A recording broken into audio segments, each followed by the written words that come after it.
Bonjour à tous.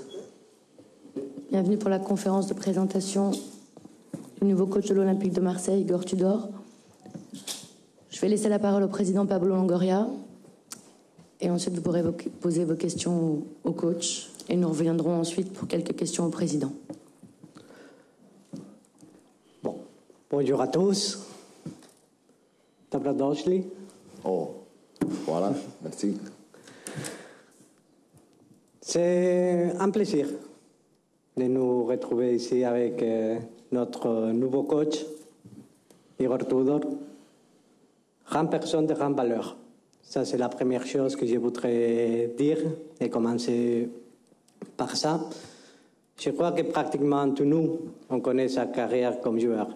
Il y a quelques sont amoureux du foot, comme moi, et comme tous les supporters ici de l'OM. Je crois qu'on a un très bon souvenir de sa carrière comme joueur, avec plus de 190 matchs avec la Juventus.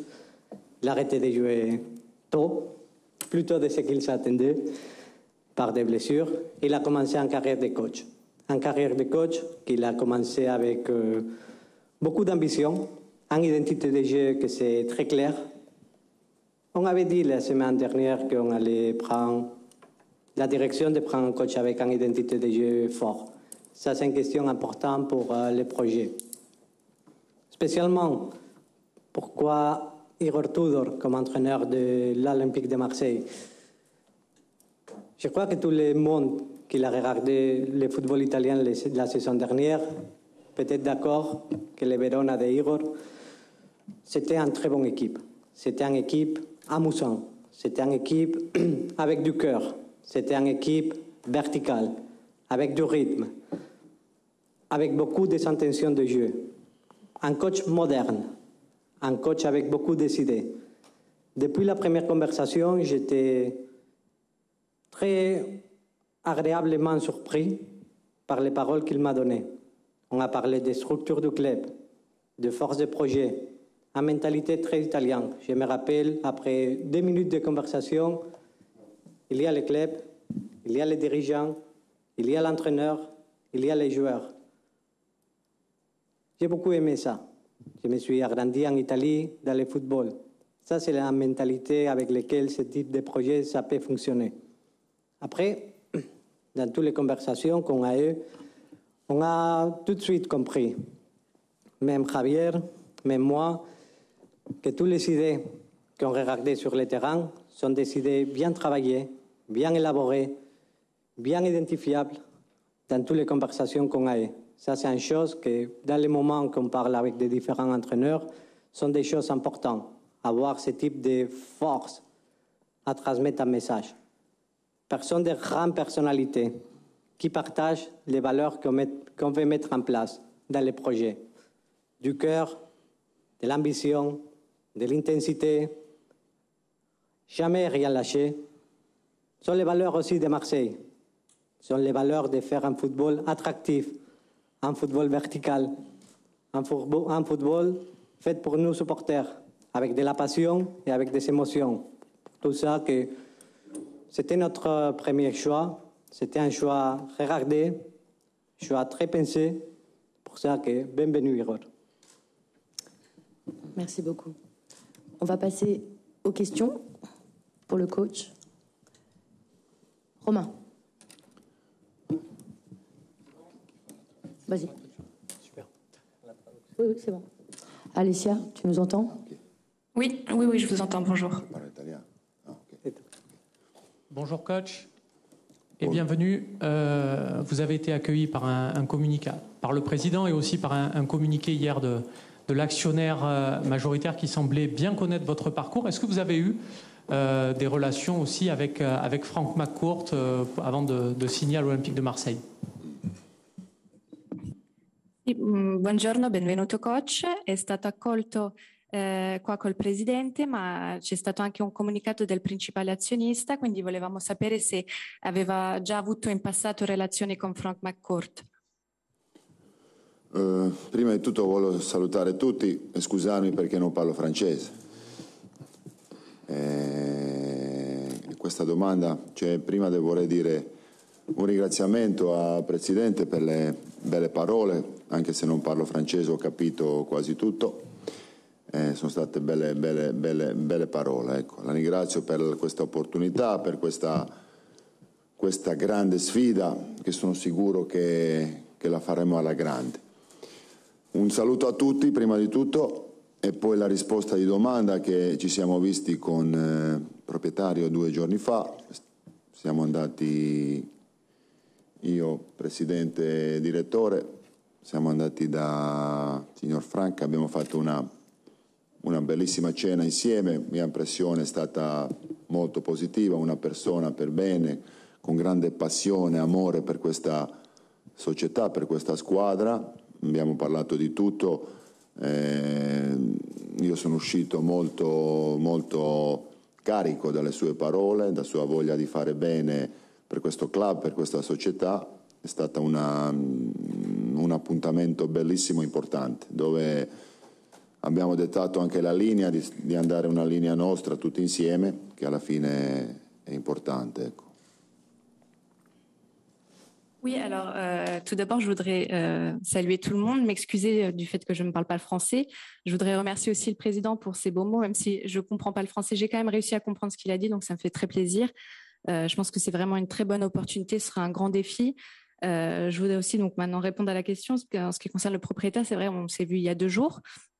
J'ai fait un dîner avec le président et le directeur et ils m'ont fait une bonne impression. Frank McCourt m'a fait une bonne impression. Je vois qu'il y a un amour, une passion pour ce club et ça m'a vraiment chargé à bloc. J'ai vraiment envie de bien faire et on a aussi dicté la ligne à suivre pour cette saison. Nico.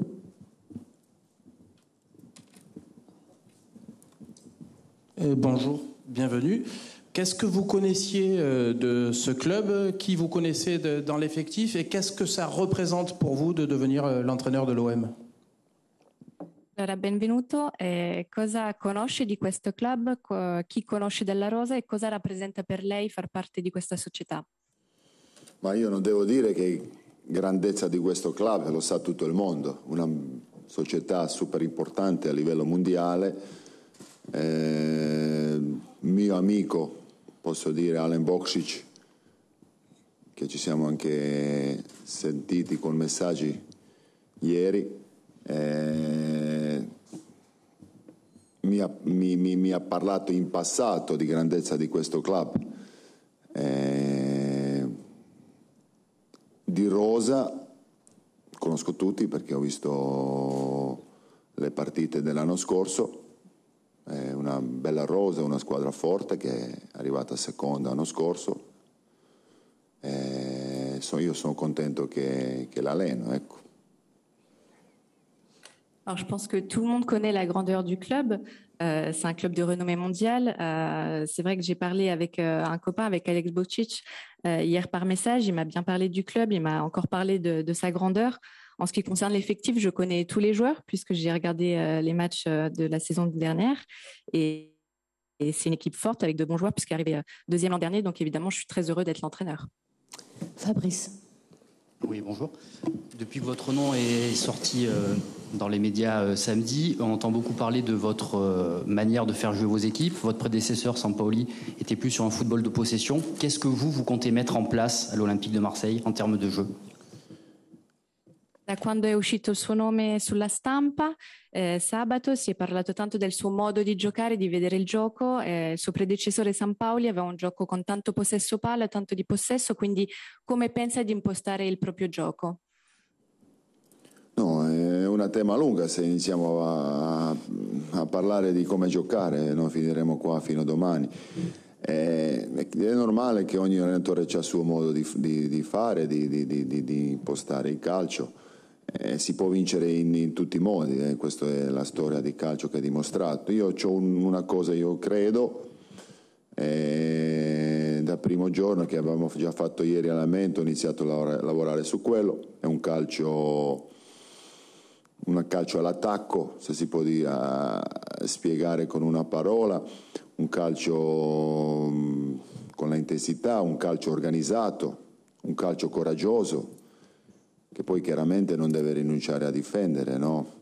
Io penso che il calcio va sempre in quella direzione là, che di ritmi, di intensità, però io non parlo solo di quello, io parlo di un'organizzazione di gioco, di linee di passaggio, di corse senza palla e tante altre cose, ecco. Però sicuramente obiettivo è quando gente arriva a vedere questo bellissimo stadio che non esce delusa, ecco, che la squadra dà tutto et que, c'est possible, si diverte. Alors, je pense que si on commence à parler de la façon dont on peut jouer, ce serait long, on serait ici jusqu'à demain. Je pense que chaque coach est différent, c'est ce qui fait un peu la beauté du football. Tout le monde peut gagner avec une technique différente, une tactique différente. Hier, on a fait le premier entraînement, donc on a travaillé sur ça. Si je dois décrire brièvement ce que je voudrais, ce serait un football offensif, intense, organisé, courageux, mais pas au détriment de la défense. C'est important, il ne faut pas l'oublier. Donc, rythme, intensité, mais pas que ça. Avoir une bonne organisation, avoir des lignes de passage, aussi la course sans ballon, etc.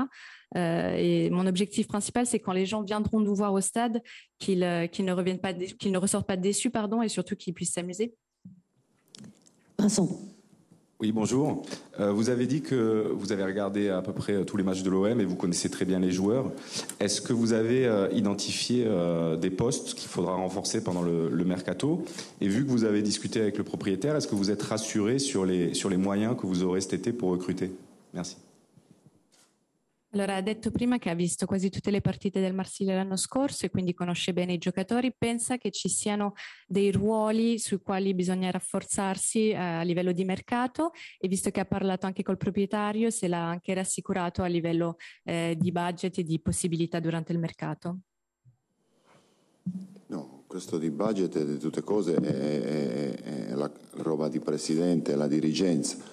Di giocatori sì, abbiamo parlato già da 2 giorni, 3 che parliamo di giocatori, e sicuramente sarà qualcuno che viene e qualcuno che va, è la cosa che succede dappertutto. Alors, en ce qui concerne les disponibilités, de m'avoir assuré, c'est quelque chose qui me concerne pas directement. Ça fait partie des choses dont s'occupent les dirigeants. En ce qui concerne les joueurs, par contre, évidemment, il y aura des joueurs qui partiront, des joueurs qui viendront, mais ça, c'est un peu le cas pour tous les clubs. Stan. Oui, bonjour. Le président a parlé à votre sujet de mentalité italienne. On sait effectivement l'importance qu'a eu l'Italie et notamment la Juventus dans votre parcours. C'est le cas aussi d'ailleurs pour le président et pour Javier Ribalta. Est-ce que vous pouvez nous expliquer justement ce que l'Italie vous a apporté maintenant en tant que coach, et ce que vous pensez mettre en place, ce qu'il y aura un peu d'italien dans ce que vous allez mettre en place ici à Marseille?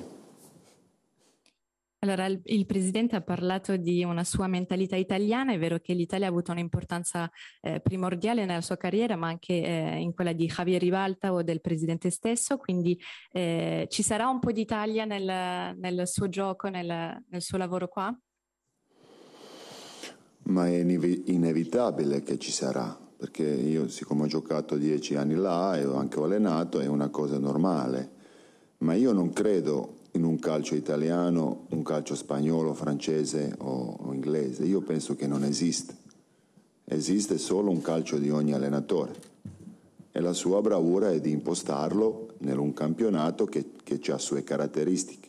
Ti devi adattare al campionato, comunque non rinunciando al tuo calcio, scegliendo anche giocatori che sono adatti a questo tipo di calcio, e questo è chiave. Noi vogliamo portare gente con la fame, gente con la voglia di fare qualcosa diverso, e sono sicuro che riusciremo. C'est inévitable qu'il y ait une partie d'Italie avec moi, puisque j'ai joué 10 ans là-bas, j'ai entraîné là-bas. Mais moi, je ne crois pas en un football italien, un football français, un football espagnol, un football anglais. Je crois plutôt en un entraîneur, un coach qui apporte son football dans un championnat. Donc, je pense que la bravoure, c'est de réussir à s'adapter au championnat sans renoncer évidemment à son jeu, et donc choisir les joueurs qui sont adaptés à ce jeu, et donc avoir des joueurs avec de l'envie, vraiment de la passion, et je suis sûre qu'on y parviendra. Benjamin. Oui, bonjour. L'Olympique de Marseille va retrouver la Ligue des Champions cette saison. Les 2 dernières fois que l'OM a joué cette compétition, ça a été plus que compliqué. Quelle sera votre ambition dans cette compétition et même vos objectifs sur la scène européenne? Quest'anno il Marsiglia ritrova la Champions e le ultime due volte in cui ha giocato è stato un percorso molto difficile e travagliato, per cui ci può dire qual è la sua ambizione a livello europeo o anche addirittura i suoi obiettivi? No, obiettivi sono fare bene, vuol dire avere una chiara identità di squadra. Quando qualcuno guarda la nostra squadra deve vedere una squadra vera, questo è l'obiettivo principale, una squadra con l'idea che fa con la palla, senza palla, e poi io, come dico sempre, il risultato deve essere conseguenza di quella roba là, di organizzazione, di gioco, di corse, di voglia di fare. Obiettivi a questa società, a questo club sono sempre alti, sono sempre di vincere, cioè nella sua storia, di sua grandezza, questo deve essere sempre obiettivo. E io so che i tifosi aspettano, perché siamo questo club qua, però io penso che ci sono gli step da fare, ci sono progressi da fare e la base è partendo di allenamento di oggi, ecco. Cioè io vedo calcio così, i nostri obiettivi, che sono quelli che sappiamo che sono alti, devono passare dal lavoro quotidiano, facendo oggi pomeriggio un grande bel allenamento, domani un altro, poi una bella gara, una bella gara, e poi quegli obiettivi, se si lavora bene, verranno.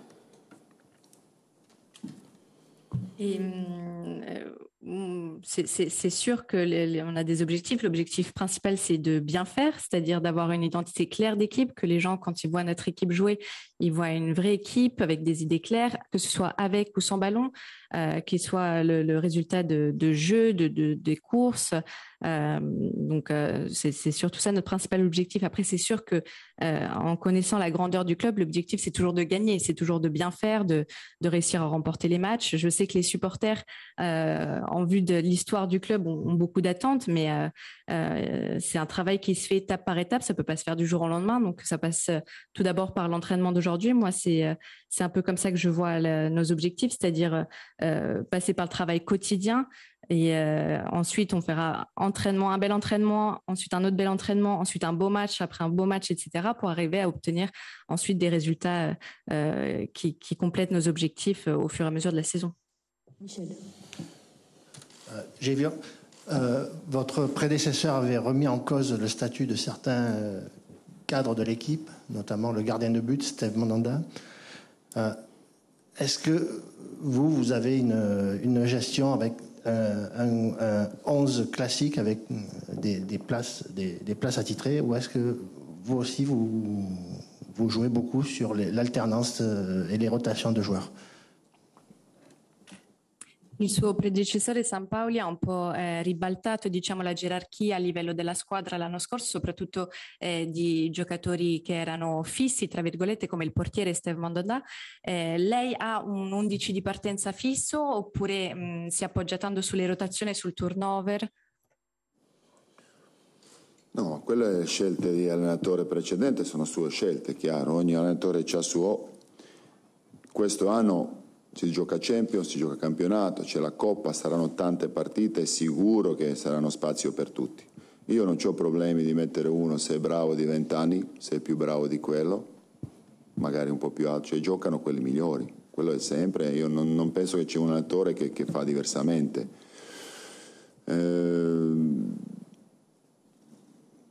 Sarà il campo, allenamento e partite a decidere da solo, come sempre. C'è questa legge qua, che c'è quel spazio di 105 per 65 che alla fine decide tutto. Là si va e non si può nascondere. Poi, come ho detto, tante gare, come sempre in tutte le squadre c'è una base di 15-16 giocatori che sono quelli che hanno una base di tot partite un po' di più e quelli altri che magari giocano un po' meno, però possono essere decisivi quando quando c'è importanza, ecco.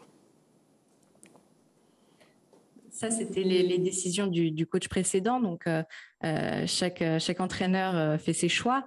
C'est vrai qu'on va jouer beaucoup de matchs. On va jouer en championnat, en Ligue des Champions, en Coupe.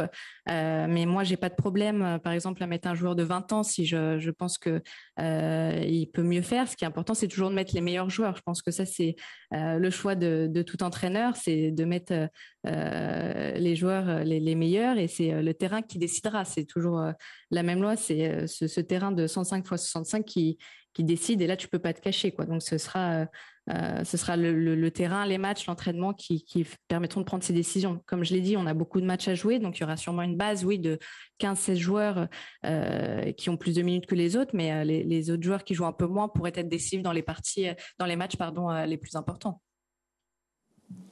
Romain.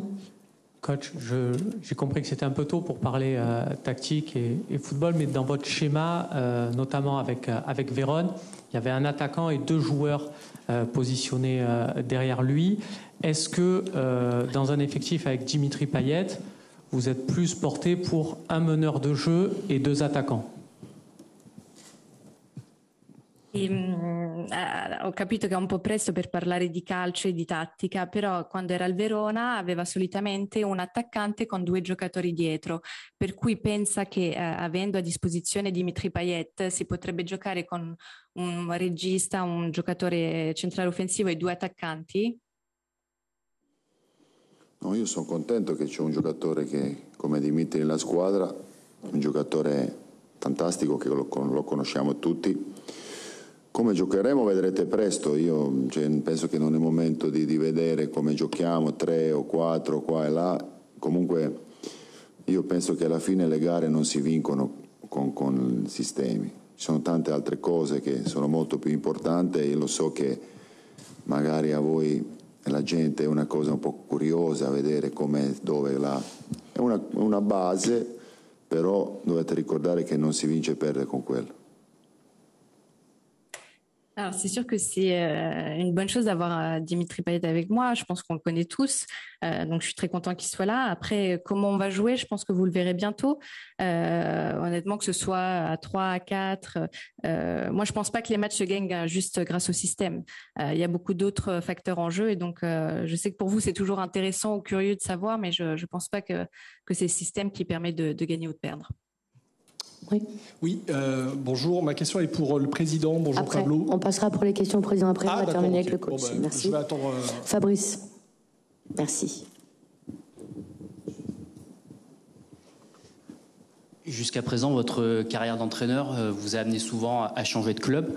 Est-ce que vous pensez pouvoir vous inscrire dans la durée à Marseille, et quels sont les membres du staff qui vont vous accompagner dans cette aventure? Finora nella sua carriera di allenatore ha spesso cambiato club, società. Pensa di riuscire a inserirsi nel Marsiglia a lungo termine, e chi saranno i membri del suo staff che verranno ad aiutarla? Prima domanda, spero di sì. Seconda, sarà Mauro Camoranesi come mia mano destra, e poi sono altre 3 persone che verranno oggi. Le comunicheremo in giornata, penso, no? Con il club, ecco. Alors, pour répondre à la première question, oui, j'espère pouvoir m'inscrire dans la durée.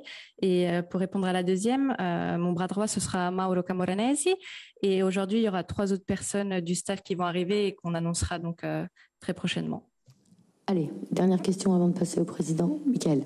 Oui, bonjour. Pour la presse croate et pour les médias croates, est-ce que vous pouvez répondre à cette question croate à laquelle vous avez déjà répondu au début? En quoi est-ce important pour vous d'être venu ici à Marseille, et que représente l'OM pour vous, et d'après ce que vous avez pu entendre de ce club? Merci beaucoup. Quindi per la stampa croata, se può rispondere a questa domanda in croato, tanto è una domanda che è già stata fatta prima, quindi cosa rappresenta per lei essere qua a Marsiglia, cosa pensa di riuscire a fare con il club? Non ho capito, devo rispondere in croato. In croato, per la stampa croata. Possiamo fare in privato per croati, questo lo facciamo in privato per la stampa croata. On fera à la fin de la conf. non è rispettoso per altri, no? Se no. Vas-y, Nico. On prend la dernière et on fera après la conférence de presse. Se vuole così. Merci. Juste, qu'est-ce que vous connaissez de la Ligue 1 et qu'est-ce que vous pensez de ce championnat? Quindi l'ultima domanda, cosa conosce della Liga e cosa pensa di questo campionato? Un campionato bellissimo, particolare, con tante grandi squadre. Ho visto anche quest'anno tanti cambiamenti di allenatori, una Liga affascinante e non vedo l'ora che inizi. Je pense que c'est un beau championnat, un championnat un peu particulier. Il y a eu beaucoup de changements d'entraîneurs aussi. J'ai vu ça, donc j'ai vraiment hâte que ça commence. Allez, on va démarrer quelques questions pour le président. Vas-y. Bonjour Pablo. Ma question est simple. Je voulais savoir si vos ambitions pour l'OM avaient été modifiées avec le départ de Jorge, qui était imprévu, l'arrivée immédiatement de Igor, ou est-ce que les ambitions de l'OM, vos ambitions pour l'OM, vos objectifs pour l'OM sur du moyen, sur du court terme, et notamment cette saison avec la Ligue des Champions, sont parfaitement identiques avec l'arrivée, avec ce changement d'entraîneur? Bonjour. Je crois que comme dans tous les changements de coach, les ambitions sont modifiées. Et dans ce cas, depuis la première conversation avec Igor, il m'a transmis beaucoup d'énergie, beaucoup d'ambition. Une ambition qu'on doit modifier, si c'est le bon mot, surtout basée sur l'énergie, l'ambition de réussir, l'ambition de gagner. J'ai ce type d'ambition qu'il m'a donné avec l'énergie de l'équipe. C'est l'énergie dans la transmission du message. C'est l'énergie dans le pressing. C'est l'énergie à gagner des duels individuels. De courir vers l'avant avec organisation, comme il a dit. Il m'a donné de l'énergie depuis la première conversation. Pour ça que les ambitions sont toujours hautes à l'OM. Ça doit être comme ça. C'est notre niveau d'exigence. Mais c'est la vérité que dans l'équipe dirigentielle, l'énergie qu'il nous a donnée, ça donne de l'envie de travailler avec lui.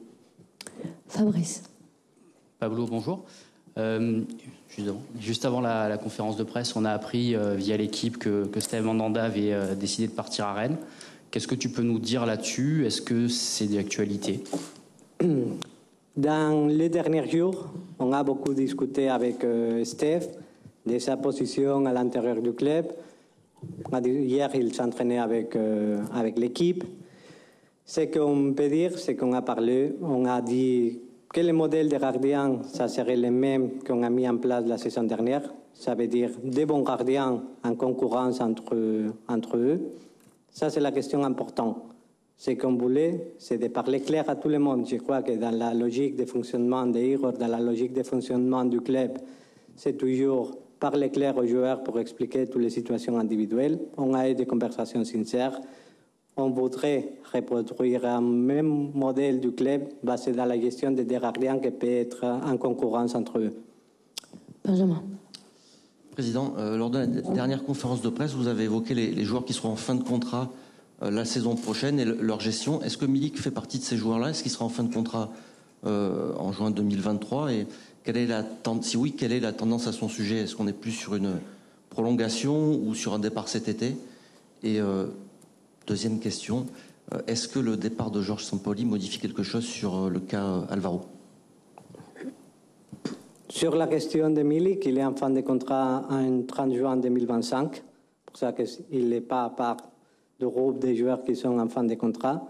Comme tout changement de coach, il y a des changements aussi dans les ambitions des joueurs. Tous les joueurs, ils se mettent en discussion. Tous les joueurs, ils doivent se gagner la confiance d'un nouveau coach. Ça, c'est la loi numéro 1 de football avec tout changement du coach. Pour ça qu'il y a beaucoup de cartes maintenant qui changent. Ça, c'est normal. Sur la question d'Alvaro, la situation, c'est la même, spécialement parce que la situation de la saison dernière, c'est une situation club, qu'on assume comme club, et surtout, on continuera avec la même logique d'actuation qu'on a fait dans le passé. Romain. Bonjour Président.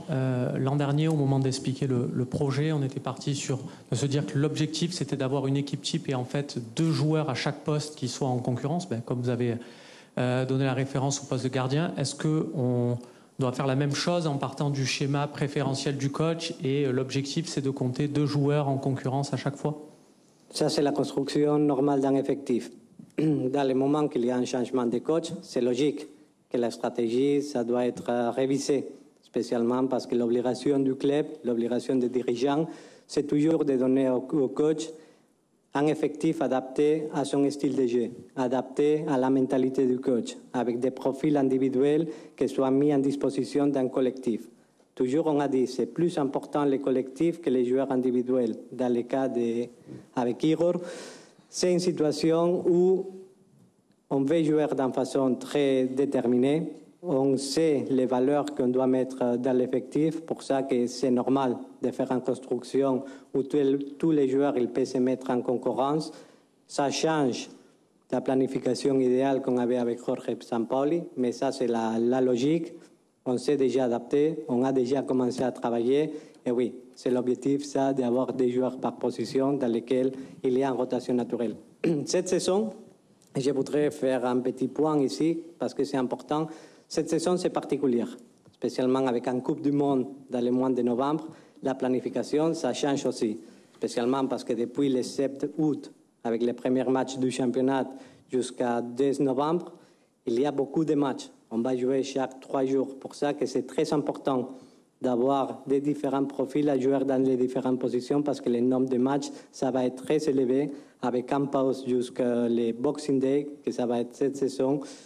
Je crois que cette saison, on doit changer quelque chose aussi dans la planification. Nous, comme club, spécialement pour nous adapter à un calendrier et à une saison très particulière au niveau de l'accumulation des matchs. Vincent. Oui, bonjour Pablo. Bonjour Pablo. Au mois de juin, tu t'es investi sur le mercato pour trouver un remplaçant à Bouba Kamara, un milieu défensif. Est-ce que l'arrivée d'Igor change quelque chose sur tes potentiels recrues? Concrètement, à quel poste tu vas privilégier tes recherches et combien de joueurs tu te manques dans l'effectif, quoi? Voilà. Bon, on peut jouer à l'avenir, si on peut dire. C'est normal qu'il y a des changements dans la recherche de profil. Un joueur qui va bien pour une modalité de jeu, c'est normal que ça doit être différent pour une autre. Avant, c'est vrai, on parle ouvertement. Avant, on partait pour la position d'un milieu de terrain, positionnel, défensif, le classique numéro 5 argentin pour commencer le jeu. La particularité qu'avait Bouba Kamara avec nous la saison dernière, c'était qu'il se mettait entre les défenseurs centrales pour défendre. C'était un profil très particulier la saison dernière. Avec la modalité de jeu d'Igor, bon, mais je ne fais pas de formation, mais c'est normal que les deux milieux de terrain ont des caractéristiques différentes. Plus d'agression, plus d'intensité, plus la possibilité d'occuper les espaces dans une façon différente, pas avec la position totalement positionnelle d'un milieu de terrain défensif. C'est normal que dans quelques positions, la stratégie, ça change. On a dit dans la dernière conférence de presse que pour nous, c'est très important d'augmenter les ambitions de l'effectif. On aurait des différents choix. Un choix, c'est donner de la continuité à l'effectif. Pour nous, comme dirigeants, ça serait facile.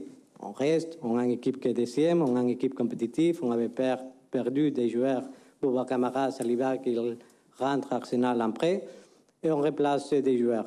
Ce qu'on veut, c'est d'améliorer le niveau de l'effectif. Pour améliorer le niveau de l'effectif, je crois qu'un changement normal d'effectif d'une saison à l'autre, spécialement quand il joue Champions League, c'est une situation que plus ou moins, plus de 5 joueurs, il doit changer à l'intérieur de l'effectif. Entre 5 et 8 joueurs, normalement, il devrait changer, spécialement parce que ça, c'est du renouvellement. Spécialement dans le moment qu'il arrive un nouveau coach, on doit s'adapter. Dans le moment que tu veux augmenter le niveau, la capacité de l'effectif, il faut changer des joueurs, il faut mettre des joueurs qui sont de la femme, il faut mettre des joueurs qui sont de l'ambition. Mais ça, c'est en conséquence du football que je crois que toutes les équipes au monde ont la même stratégie. Allez, dernière question, Constant. Bonjour Pablo, justement, vous parlez de joueurs pour Igor. Est-ce qu'il vous a soufflé des noms? Je crois que la relation coach-dirigeant, c'est une conversation, spécialement dans les mercato, très ouverte, de travailler en consensus, de travailler. Toujours dans le football, je dis que les bons dirigeants, c'est les dirigeants qui ont une bonne capacité d'adaptation.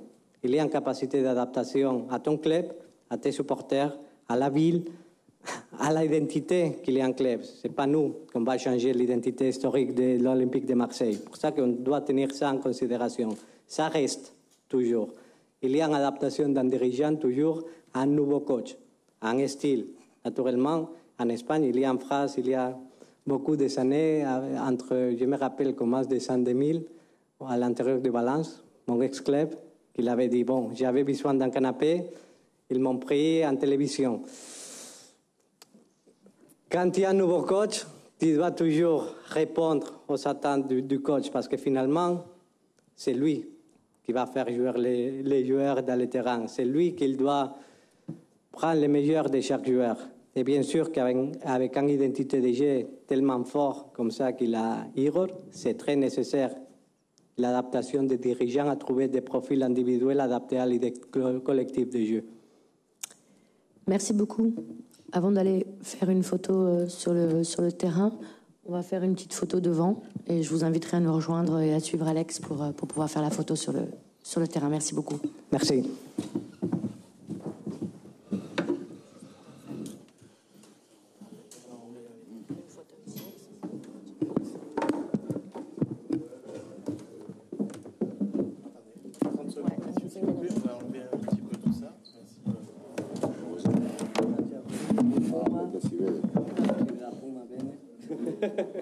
Che pagano. Sì. S'il vous plaît, Voilà. au milieu, s'il vous plaît. Voilà, là. S'il vous plaît. Au milieu, s'il vous plaît, en bas. Ici, s'il vous plaît. Merci. Ok, merci. On va se diriger vers le terrain. Merci. Comunque